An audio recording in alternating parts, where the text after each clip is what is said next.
Coping Level 3. What kinds of mental and/or physical symptoms require professional help? What kinds of problems mean you should go to the clinic or get counseling services? Anyone who isn't coping well on their own can benefit from counseling, and when stress turns into physical symptoms, it is time to visit the healthcare professionals. How will you know? Ask yourself the simple questions when you aren't sure about whether you need professional help with mental or physical health. Am I managing to live normally, or are my emotions, thoughts, and behaviors or physical condition interfering with normal life? Am I able to be completely successful given the way I'm coping today? If the answer is no to either of these questions, you should look into professional help. You also may need to look into professional help if your triggers for stress are more serious, such as loss, betrayal, chronic health problems, serious financial difficulties, or having one's safety or livelihood threatened. These kinds of situations challenge even the best of us, and we may require professional guidance for how to deal with them in a constructive way. The average person isn't equipped to manage these on their own. If you aren't getting better after a physical sickness, or if your physical symptoms are serious or not manageable on their own, or if you don't have the mechanisms to heal physically without professional help, you should go to the clinic. If your mental, emotional, behavioral symptoms are keeping you from staying focused on schoolwork or your tasks at work, if you find that you can't act like a normal college student because of your emotions, thoughts, or behaviors, or if your relationships are impaired by your mental, emotional, or behavioral symptoms, then it's time to visit a counselor.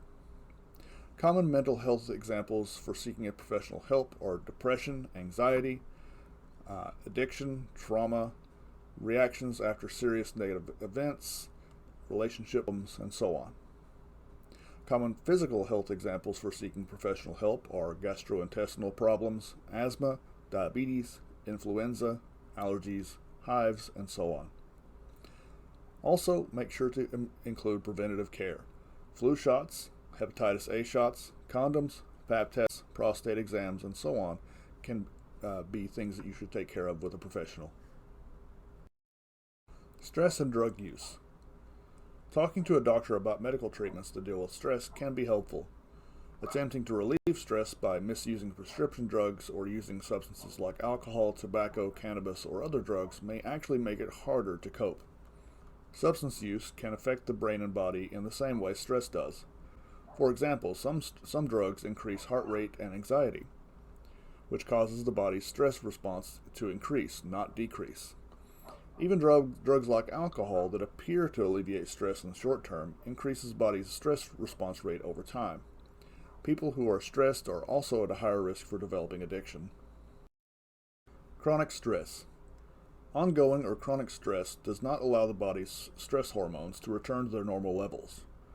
This can lead to health problems such as increase the risk of getting sick by weakening your immune system, cause sleep problems because the energy surge brought by the stress hormones, lead to headaches from constant muscle tension, increase the risk of anxiety and depression, and lead to problems with learning and memory, and increase the risk of heart disease, obesity, and diabetes.